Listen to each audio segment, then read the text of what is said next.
Bonsoir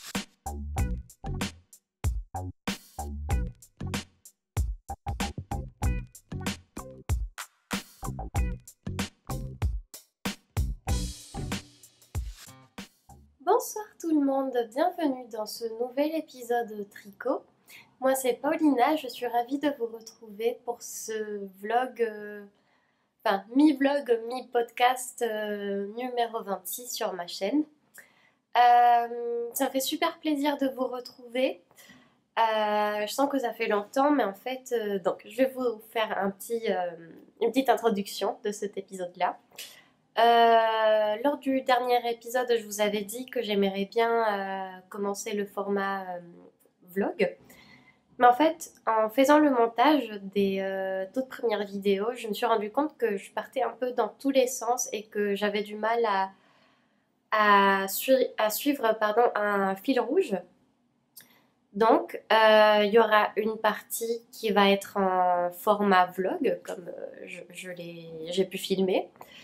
Et il y aura cette première partie où je vais vous introduire un peu de quoi je vais vous parler. Puis après, je vais continuer mon podcast normal, quoi. Sauf que vous aurez la suite de cette première partie après les insertions des vlogs.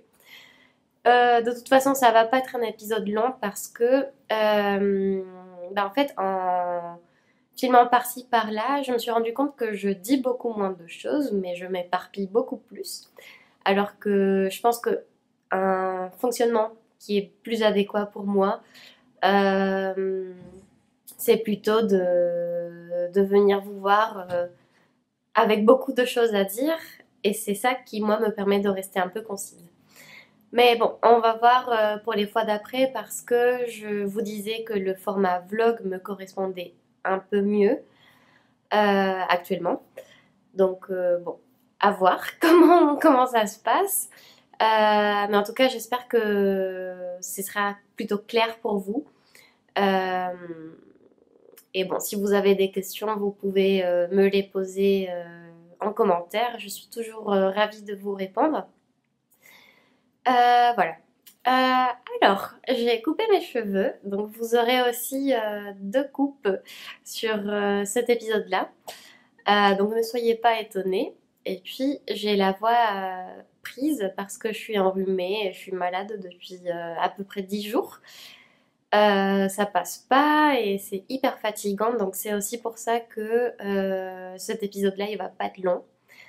Mais ça me va plutôt bien parce que le montage que j'ai pu faire en tout cas pour les extraits vlog, franchement ça m'a paru hyper long parce que j'étais trop malade.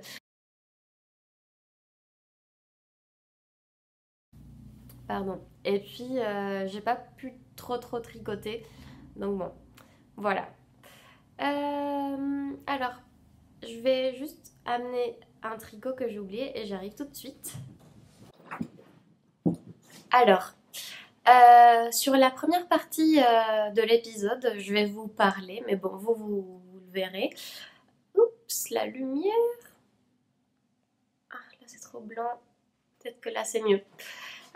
Sur la première partie, donc vous verrez, la première partie du vlog, pardon, je vous parle de cet ouvrage-ci. Hop, qui est super joli, vraiment je suis trop contente. Je vous parle très rapidement parce que je trouve que je me suis beaucoup éparpillée en parlant de lui et je trouve que j'ai pas donné les informations essentielles qui serait donc le nom du patron, c'est le pull texturé de Laine Delphine et je l'ai tricoté dans le cadre d'un test knitting pour Florence de Laine Delphine. Et j'ai utilisé sa laine, d'ailleurs que j'ai juste ici. Il s'agit de, la laine Lenora, je crois. Si je me suis trompée dans le nom, je vais l'insérer.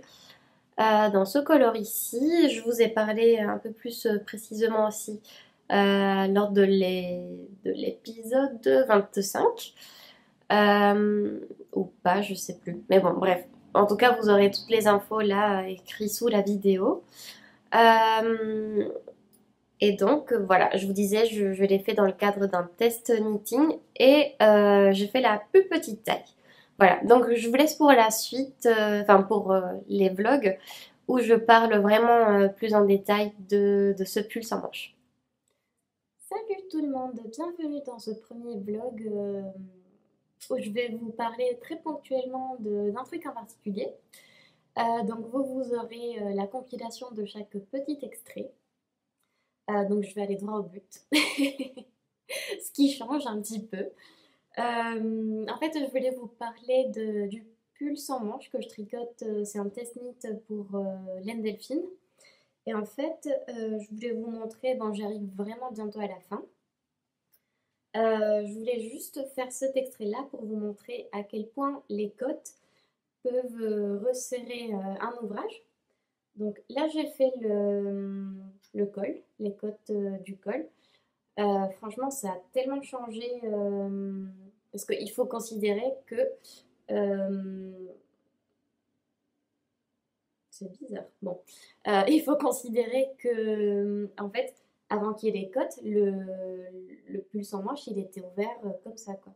Donc en fait, ça m'a rajouté bien 3 cm à peu près.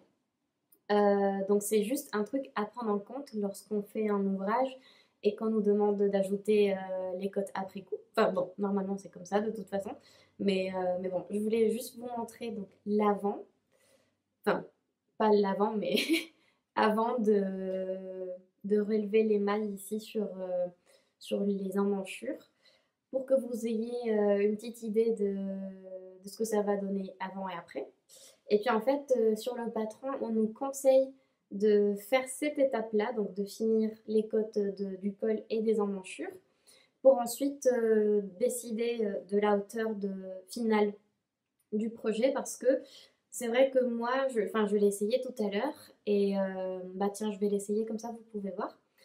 Mais en fait, sans cette bande de cotes et je pense que les cotes d'ici, le pull il a tendance à être un petit peu plus tombant, alors que quand on a les cotes, ça resserre, ça remonte un petit peu plus l'ouvrage. Donc c'est vrai qu'elle fait très bien Flo de nous conseiller de s'arrêter là où on trouve que c'est bon, et ensuite, enfin de s'arrêter juste avant les cotes, et ensuite de faire ces deux étapes-là pour ensuite vraiment voir la hauteur qu'on pourrait avoir presque au final, parce que bon, avec le blocage, ça change un petit peu. Mais voilà, ça nous permet d'avoir une idée. Enfin, vous avez compris quoi.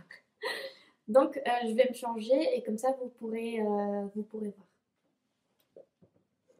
Voilà, je viens de me changer pour vous montrer. Donc, imaginez-vous cette partie-là, enfin, le rendu du col sans tout ça, quoi. Enfin, vraiment, je trouve que depuis que j'ai ajouté les cotes, ça a beaucoup changé. Mais j'adore, le rendu est super joli. Et en fait, il faut se dire que la même chose va arriver lorsque j'aurai tricoté les cotes pour les emmanchures. En fait, j'aimerais bien vous montrer l'avant et après, quoi. Donc, voilà. Hop.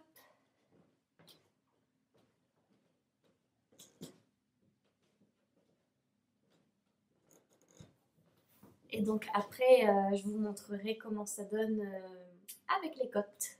Voilà.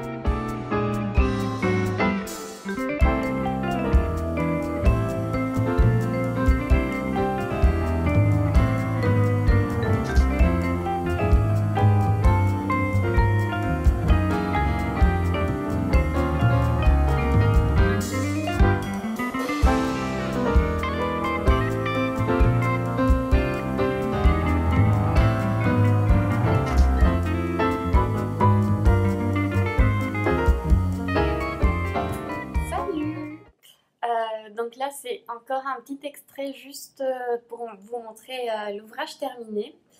Je suis super contente parce que c'est vraiment ce que j'imaginais. Alors, je vais vous montrer. Hop. Là, en plus, j'ai mis le pantalon que je cousais pendant les vacances et ça me fait un look tout dans les tons marron, orange. Et là, comme il fait assez froid, j'ai mis un autre pull. Mais en fait, je trouve que ça passe plutôt bien les deux ensemble. C'est juste parfait. J'ai un fil qui dépasse en plus.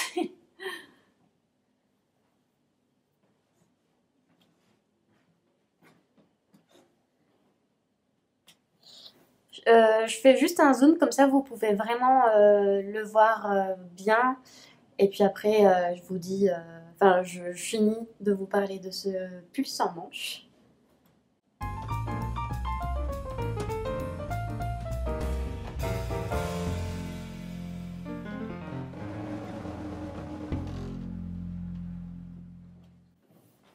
Alors, ah bah, finalement, en fait, mon amie Flo, la designeuse, et d'ailleurs c'est donc celle qui teint ces laines-là, elle avait prévu trois écheveaux pour ma taille, mais en fait, finalement, j'ai utilisé presque uniquement deux écheveaux.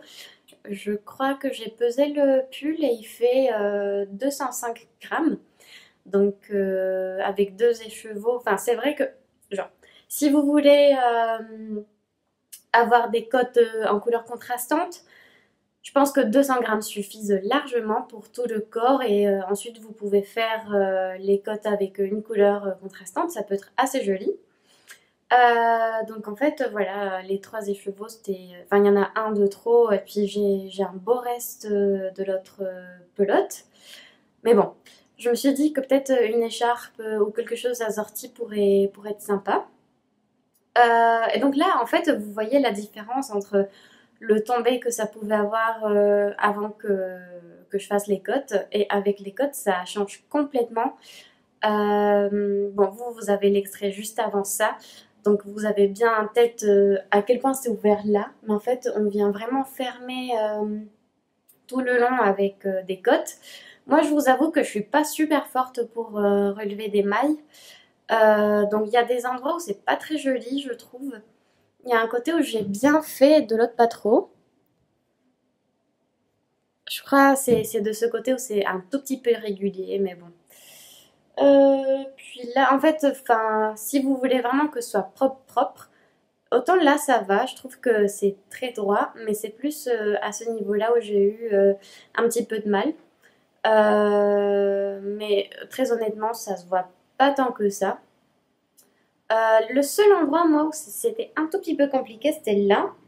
Parce qu'en fait, c'est pile à ce niveau-là où j'avais enfin, les petits jours que vous voyez, les jetés. Et en même temps, j'avais le col en V. Peut-être que vous pouvez faire un rang supplémentaire pour éviter que les jours soient pile au niveau des côtes. Parce qu'en fait, c'était pas très joli. Enfin, là, vous voyez, ça tire un petit peu, quoi. Mais bon, en soi, je pense que moi, je le vois parce que je l'ai fait. Ah là là, la lumière, elle est, enfin, c'est très lumineux pour une fois. Donc en fait, oui, je vous disais,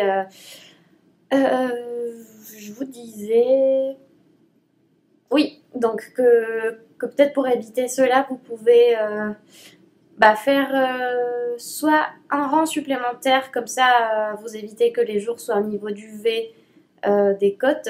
Si vous entendez un bruit, c'est mon café. J'arrive tout de suite.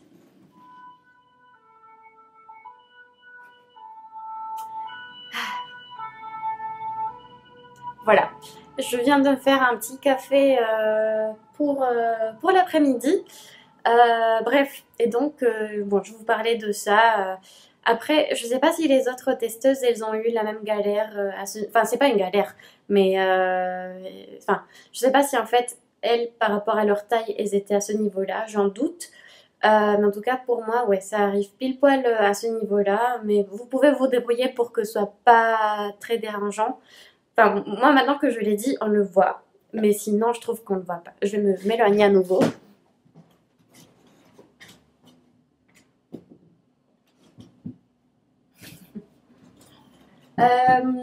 Donc voilà, c'était juste ce petit extrait pour vous parler un petit peu du pull parce que là je pars en week-end donc voilà, j'ai pas trop de temps à vous accorder.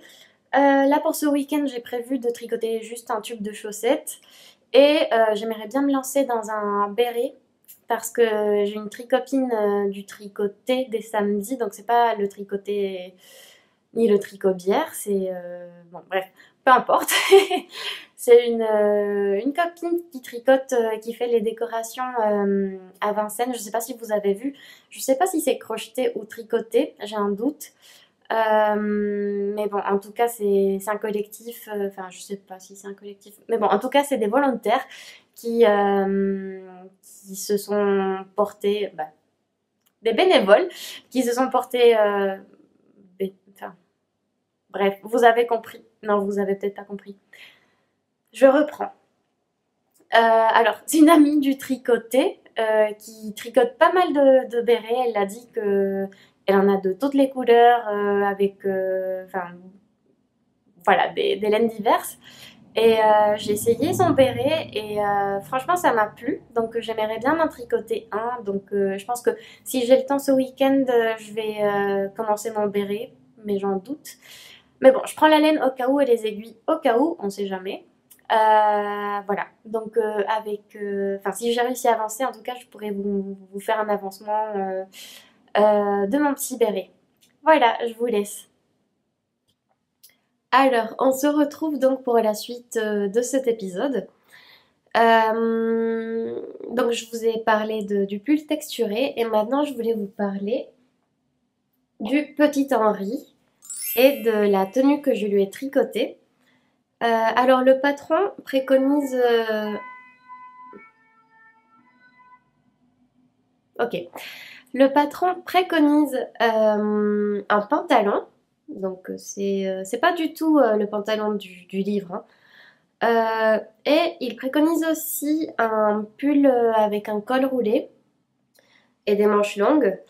Honnêtement, j'ai pas du tout voulu faire ce pull-là parce qu'en fait, je me suis dit que comme c'est un singe et qu'il a les bras longs, je ne voyais pas d'intérêt de venir couvrir ses bras avec un pull avec des manches longues. Je voulais vraiment mettre en avant les bras, même pour les jambes, je me suis fait la même réflexion, mais je n'allais pas lui faire un short. Donc pour le pantalon, bah, j'ai fait un pantalon. Et pour le haut, j'ai voulu faire un gilet de berger. Enfin, coupe, en tout cas la coupe d'un gilet de berger. Et il me manque juste à coudre des boutons, comme ça il est fermé. Parce que j'ai pas fait des boutonnières et tout ça, je voulais pas du tout me casser la tête à faire ça. Donc pour la laine du gilet, j'ai utilisé des restes, enfin les deux c'est des restes de laine. Ça c'est la Fabel de Drops. C'est une laine que j'ai achetée, je crois que c'était ma toute première commande Calidou.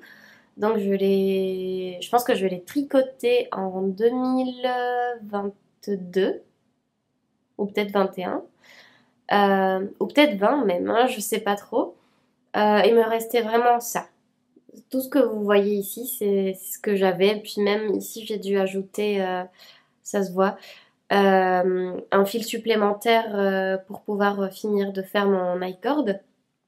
Mais bon, le but était d'utiliser mes restes, donc voilà. Et puis je suis contente parce qu'en fait, avoir cette laine autorayante pour le gilet, pour un petit doudou, c'est juste trop mignon. Je trouve ça vraiment trop chou. Donc en vrai, je me suis inspirée un peu de la construction de mon gilet. Donc j'ai commencé par le dos. Je suis arrivée jusque là, j'ai laissé les mailles en attente. Puis après, j'ai relevé des mailles pour les bras, enfin pour les épaules, pardon. Puis j'ai continué de manière à faire des triangles et puis ensuite tout rejoindre, enfin pas en rond mais à plat. J'ai rejoint les devants avec le dos. Et voilà, ça m'a permis d'avoir ça. J'hésitais à faire des côtes parce que ça baille un petit peu vers l'intérieur. Mais honnêtement, j'ai un peu la flemme de le faire. Puis bon, ça reste un doudou de décoration. Donc je comprends pas pourquoi il a la tête tordue. Mais bon, peut-être j'ai dormi avec. Donc c'est peut-être ça. Et pour l'icord, enfin pour la finition ici, je vais faire un icord parce que je voulais pas que ça se retourne sur lui-même. Mais c'est bizarre parce que c'est la première fois que j'ai ça. Comme si j'avais tiré des mailles. Je pense que j'ai super mal fait mon i-cord. Parce que j'avoue que je me souvenais pas trop de comment le faire. Mais bon, en tout cas, ça rentrait bien. Et ma petite fierté, c'est le pantalon. Je vais quand même l'enlever, comme ça vous pouvez mieux le voir. Oups. Alors, je suis partie juste, j'ai monté des mailles, j'ai suivi aucun patron, j'ai même pas lu les... Ah, pardon, il y a quelqu'un qui m'appelle. Bon, désolée, j'ai eu un appel. Et donc, je vous disais, en fait, c'est ma petite fierté. Parce que bah, j'ai inventé le patron un peu au fur et à mesure. L'enjeu était de donc faire passer quand même le pantalon tout là parce que il est voilà il est costaud. Et surtout c'était cette partie-là, l'arrondi, parce que je pense qu'il va rester assis. Donc, il fallait vraiment former son derrière, quoi. Donc, en fait, ce que j'ai fait, c'est j'ai juste monté, je crois que j'ai fait un montage élastique, pas traditionnel, pas du tout. Euh, Aussi, je sais même plus. Je sais pas si on le voit, je pense pas qu'on le voit. Mais bon, bref, c'est pas non plus hyper élastique. Enfin, si, ça va, en vrai, c'est quand même élastique. En gros, je pense que j'ai monté des mailles pas hyper, enfin, de manière très souple, de manière à garder l'élasticité. J'ai dû monter 60 mailles, un truc comme ça. Puis après, j'ai tricoté un rond. Et à partir d'un certain moment, j'ai commencé à faire des rangs raccourcis. Et littéralement, j'ai fait une sorte de chaussette, de talon, là. Pour que ça marie bien, enfin ça marie ou ça épouse, je pense, je sais pas si on dit marie, donc pour que ça épouse la forme des fesses du singe. Et, euh, et puis après, j'ai commencé, enfin j'ai repris le devant et j'ai fait un tube pour la première jambe, j'ai fait un rabat euh, comme ça avec des festons, je trouvais que c'était super mignon. Et bah, j'ai fait la même chose pour l'autre jambe. Au fur et à mesure, j'ai fait aussi des diminutions. Il y a une jambe qui est plus serrée que l'autre parce que bah, j'ai diminué plus. Et je trouvais que c'était pas très joli si c'était trop serré. Donc c'est pour ça qu'il y a une jambe qui est légèrement plus serrée que l'autre. Et puis après, je suis désolée, je l'habille en même temps. Et puis après, une fois que j'ai fini de faire l'ourlet de part et d'autre, je suis venue juste fermer les jambes au niveau de la fourche. Ici, ici j'ai fait un grafting. Et voilà, et c'est tout. Je pense que j'ai un petit peu fait trop de rangs raccourcis parce que là, il y a un petit surplus. Je pense que si j'avais fait 2 rangs en moins, ça aurait été mieux. Ou peut-être qu'il aurait fallu que j'aille pas trop loin dans... Genre que je m'arrête un peu avant le milieu. Enfin, pas le milieu, mais là où je suis arrivée, c'était presque le milieu. Pour éviter d'avoir ce petit surplus-là. Mais bon, c'est pas dérangeant. Et là, vous voyez, je sais pas si ça se voit au niveau des jambes. Oui, ça se voit. Ça, c'est plus lâche que ça. Mais bon, c'est pas si grave. Et je voulais acheter aussi un scratch pour lui coudre des scratchs sur les mains. Et comme ça, il peut avoir les mains comme ça. Ou s'il veut l'accrocher, il pourra l'accrocher comme ça. Enfin, je pense que ce serait sympa. Je vais voir si je trouve un scratch. Et sinon, bah, je l'offrirai. Enfin, je fermerai le petit gilet. Et voilà. Dites-moi ce que vous en pensez, vous. Si je laisse plutôt le gilet ouvert ou pas, ou je couds des boutons. J'aimerais bien avoir votre avis parce qu'on m'a dit que c'était aussi sympa de le laisser ouvert comme ça fait plus euh, décontracté. Donc je sais pas, si vous pouvez me donner votre avis, ce serait sympa.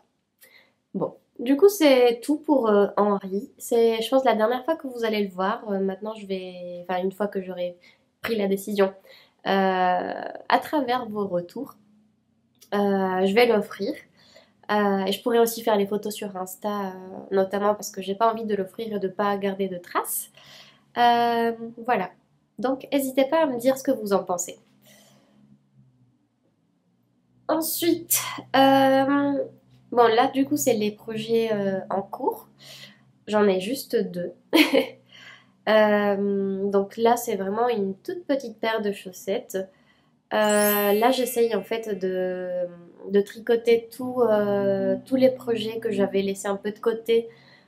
De base, moi, je suis pas quelqu'un qui suit un peu les mouvances, genre pour finir ses whips et tout ça. J'ai entendu sur plusieurs podcasts que Lysandre Jourdain, elle avait lancé, enfin, pas un appel, mais genre ce mouvement pour finir ses projets pour ce début d'année. Euh, J'avoue que je compte pas spécialement participer, mais en fait, je suis en train de me rendre compte que de manière inconsciente, je suis en train de le faire. Parce que ça, c'est une chaussette que je. Enfin, la première, je l'ai commencée, je pense, il y a un an. Et je devais faire la deuxième, et finalement, je l'ai jamais faite. Donc voilà, là, j'ai repris, j'ai voulu la continuer, quoi. Donc ça, c'est en cours. Je crois que ça, je l'ai tricoté en 2 jours, donc c'est assez productif, c'est cool, c'est un petit ouvrage de toute façon, enfin vraiment je peux l'avoir partout. Donc ça c'est cool. Euh, Regardez mes petits marqueurs là, hop, et hop. À partir du 30 janvier, je change de marqueur, je vais voir ce que je mets, mais bon, j'arrête avec les décos de Noël. Et puis après, le deuxième ouvrage en cours, c'est celui-ci. Donc, c'est rien à voir avec les projets en cours que j'avais laissés de côté. Là, c'est une commande que j'ai. Donc, c'est un zipper sweater pardon, de petite knit que je viens tout pile de tricoter, enfin de finir. Enfin, j'ai fait une version pour moi que je vous ai présentée et d'ailleurs que je porte euh, sur les vlogs que vous avez pu voir. Là, c'est la même commande, donc, enfin, la même commande, non. C'est la commande du même patron. Donc là, j'ai commencé hier et je suis contente parce que ça avance bien. Je pense que comme c'est une commande, en fait, je l'ai mis comme priorité numéro 1 et je cherche à aller vraiment vite parce que ça me stresse en fait d'avoir une commande, de pas être assez rapide, puis j'aimerais bien m'en débarrasser pour continuer avec mes projets. Mais bon, enfin, c'est très sympa d'avoir une commande. Franchement, moi, c'est quelque chose qui m'intéresse. Bien sûr, au juste prix. Là, j'avoue que je suis consciente que je me fais sous-payer. Mais parce que c'était un peu ma première commande et que c'est quelqu'un que je connais, donc voilà, enfin j'ai fait une conciliation. Mais c'est quand même du travail et j'aimerais bien que les gens soient conscients enfin les gens qui passent des commandes et tout ça soient conscients en fait de la difficulté que c'est de monétiser son travail parce que pour moi, certes, c'est un loisir, mais surtout, le temps de production n'est pas comparable au temps de production de grandes enseignes ou des grandes marques ou enfin, du prêt-à-porter. Alors que, enfin, moi, admettons, je vendais un pull à 150 euros. Déjà, enfin, j'ai le prix de la laine et surtout, je veux me rémunérer correctement. Alors que oui, pour un pull, enfin en fait, je sais pas si la personne, enfin je parle pas de la personne qui m'a commandé le pull, mais je pense que de manière générale, les gens ils basent un peu le prix qu'ils sont prêts à mettre en fonction du prêt-à-porter et des marques, des enseignes de là où ils achètent. Sauf qu'en fait, c'est pas du tout le même temps de production. C'est des trucs faits à la machine, alors que nous, c'est du travail manuel. Donc, partir de ce principe-là, de moi, je serais prêt à acheter un pull à 200 euros, donc je peux te payer 200 euros pour un pull tricoté main. C'est un postulat qui de base est faux, qui est complètement erroné, parce que c'est juste pas le même temps de production, quoi. Bref, tout ça pour dire que c'est une commande et donc que je tricote ce pull-ci avec de la Baby Merino tenue en double. J'espère avoir commandé assez de pelotes. Alors là, vous avez les infos. C'est le coloris 38. Et je suis pas sûre que vous ayez la bonne couleur. C'est un joli vert. Il est pas pâle, mais il est genre. Il est pas pastel parce qu'il est un peu terne pour être pastel, mais c'est pas un vert menthe quoi. Enfin c'est un vert terne. Je sais pas comment l'appeler, mais bon, parce que bon, c'est peut-être un vert sauge. En tout cas, vous avez des petits reflets jaunes, jaune et vert. C'est exactement ça. J'arrive pas à voir en fait si vous avez la bonne couleur. Je pense pas. Peut-être là un petit peu. Mais bon, du coup, pour ce pull-là, donc c'est un pull pour un homme, j'ai estimé qu'il faisait la taille S. J'ai commandé Baby Merino. J'ai commandé 16 pelotes. J'espère que ça va tracer. Parce que chaque pelote, elle fait 175 mètres. Donc moi, je double. Donc, attends, 175 fois 16. 175 fois 16. Bah, je sors la calculette parce que je pourrais pas vous dire. Non, attends, je vais faire l'exercice. Donnez-moi une petite seconde.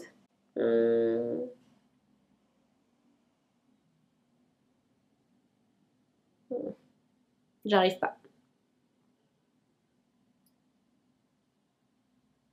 Bah non, c'est pas x 16 en fait. Pas du tout. C'est x 8. C'est 1400 mètres. Bah oui, c'est pas x 16 parce que j'ai failli me faire avoir en plus par mon propre calcul. C'est pas x 16 parce que bah, je double la laine en fait. Donc c'est le métrage d'une seule pelote. C'est pas x, enfin c'est x 8. Et blablabla. Bla bla. Le patron, il dit. Ok, c'est bon. J'ai mis, je crois, 2 minutes pour réussir à calculer. Je pense que ça va être un tout petit peu juste.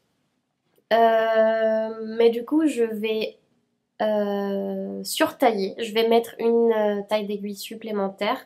En théorie, parce qu'en fait, comme je double de la laine fingering, et que le patron, enfin celui que j'ai, c'est le zipper sweater light. Il est tricoté dans une laine DK. Je crois que de fingering, c'est pas de la DK. DK, c'est fingering plus lace. Je sais pas si je dis des bêtises, mais en tout cas, j'espère ne pas me tromper. Et du coup, c'est pour ça que je me suis permise d'augmenter de taille d'aiguille. Comme ça va plus vite. Et normalement, je consomme moins de laine, je crois. Donc, je devrais faire les côtes en 3,50, je crois. Du coup, je suis passée directement à du 4. Et le corps, je vais le faire en 4,5. Et j'espère que comme ça va aller. Je pense que ça va être un poil juste. Mais de toute façon, je vais faire des ajustements. Je vais soit faire le col moins haut, genre, je pense qu'il n'a pas besoin que ça arrive jusque-là. Donc, si ça arrive jusque-là, déjà, je pense que c'est bien. Je sais que je peux me débrouiller pour pas trop consommer. Parce que dans mon projet de vente, j'ai dit qu'il avait à peu près 50 euros de laine et c'est ce que j'ai commandé moi. 16 pelotes, ça m'a coûté, enfin c'est pas que ça m'a coûté, ça a coûté à la personne. Euh, bon bah c'est pas décrit en fait. Sur la facture Calidou, c'est pas décrit combien coûte 16 pelotes. Ah d'ailleurs, il n'y a même pas le prix à l'unité, donc c'est un peu dommage, mais bon. En tout cas, il en a eu pour 50 euros de laine. Et j'aimerais pas devoir me retrouver à recommander de la laine parce que du coup, ça ce serait pour ma poche et j'ai pas envie. Donc, je vais tout faire pour que ça passe. Voilà, vous aurez sûrement la suite après. Je vais essayer aussi de peut-être filmer le processus pendant que j'avance. Ce serait peut-être sympa de vous montrer comment ça avance et si si je suis bien dans mes calculs ou pas. Donc ça c'est un projet qui va être relativement long. Je me suis dit que j'aimerais bien le finir en un mois, sachant que je vais tricoter avec des aiguilles 4,5. Mais bon, on verra bien. Et puis, donc ça c'est tout pour les projets en cours. Et je voulais vous parler de hop, la commande Calidou que j'ai passée. Il faut que je vous montre la taille de la boîte quand même. C'est immense. Ça faisait longtemps que je passais pas une commande aussi gigantesque. Et bien entendu, il y a un autre projet, une autre commande dans cette petite boîte. Et petite boîte. Dans cette boîte, parmi toutes les pelotes qu'il y a à l'intérieur, il y en a 2 qui sont pour moi. Juste 2. Ah, mais attends, ça peut être ma photo de miniature. Hop. Alors, pour moi, il y a ça. Je me suis pris 2 pelotes comme ça pour me faire des chaussettes. Et puis après, le reste, c'est une autre commande. Je peux pas vous en dire plus parce que c'est un peu abstrait comme projet. Mais je peux vous montrer les coloris. Tac et tac. Alors, je peux vous dire hop, que ça va de la couleur principale. Et donc, vous vous en doutez, il y aura du jacquard. Et ça va être les couleurs du jacquard. Ces 3, elles iront tout le temps ensemble. Et elles seront un peu... comment dire un peu plus spontanées, on va dire. Et oui, bah en fait c'est ça, de manière très brève, comment on dit, courte, c'est ça. Ça va être vraiment une liberté d'imagination plutôt. Et ça c'est des trucs, enfin non pardon, ça va être un motif défini. Je peux pas vous en dire plus parce que c'est ultra abstrait, mais même pour moi. Mais j'ai trop hâte de pouvoir vous montrer le processus. J'ai trop hâte de vous montrer le processus créatif et tout ce qu'il y a derrière ça. Mais je ne m'engage sur rien encore en termes de délai. Et oui, de délai surtout. Ni de rendu. Même si ça va bien se passer. J'avais juste une question pour vous. C'est la première fois que je vais tricoter en faisant de l'intarsia. Est-ce que vous avez des vidéos à me conseiller, des tutos où je pourrais apprendre cette technique? Parce que j'en ai vu quelques-uns. Et en fait, je trouve que il n'y a pas une manière unique de faire si mes sources ou ressources, non mes ressources sont correctes. Mais je sais pas si vous avez déjà tricoté de l'intarsia. Enfin, si vous avez utilisé cette technique pour faire des mélanges de couleurs. Et si oui, si vous avez des tutos à me conseiller, ce serait vraiment super sympa. Parce que je vous avoue que je suis un peu perdue et ça me fait un peu peur de rater cette technique-là. Voilà. Donc, bon, j'ai dit que j'allais faire une vidéo pas trop longue, mais il est déjà, ça fait déjà 30 minutes que je filme. Donc, je vais vous quitter ici. Je vais faire rapidement le montage, comme ça je peux vous publier la vidéo avant la fin du mois. Ah oui, bon, et ça, parce qu'il faut toujours en avoir, ça c'est de la Fabelle aussi. C'est ce coloris-là. Et ça va être tout pour faire des chaussettes. Un tube. Ah, regarde, c'est le même vert que la lune là derrière. Là. C'est trop sympa. Bon. Donc, oui, je vous dis à la prochaine fois. Je vous demande s'il vous plaît, si le cœur vous le dit, pensez à vous abonner s'il vous plaît à ma chaîne pour ceux qui regardent enfin, mes vidéos et qui sont pas abonnés. Vraiment, c'est un gros boost pour la chaîne, c'est encourageant surtout. Pensez aussi à liker s'il vous plaît, si la vidéo vous plaît. Euh, et si vous voulez me laisser un commentaire aussi, ça me fait très plaisir d'y répondre. Voilà. Je pense que je vous ai tout dit. Désolée pour la voix encore. Enfin bon, je peux pas m'excuser d'être malade, mais bon, je suis quand même venue. Et ça m'a fait super plaisir. J'espère que tout va bien pour vous, que votre premier mois de l'année s'est bien passé et que bah, vous continuez cette nouvelle année avec l'énergie du mois de janvier. Voilà, en tout cas moi je suis contente d'avoir autant de projets. Et puis voilà, je pense que... Ah oui, oui bon, voilà. Je vous dis à la prochaine fois, je vous remercie. À bientôt!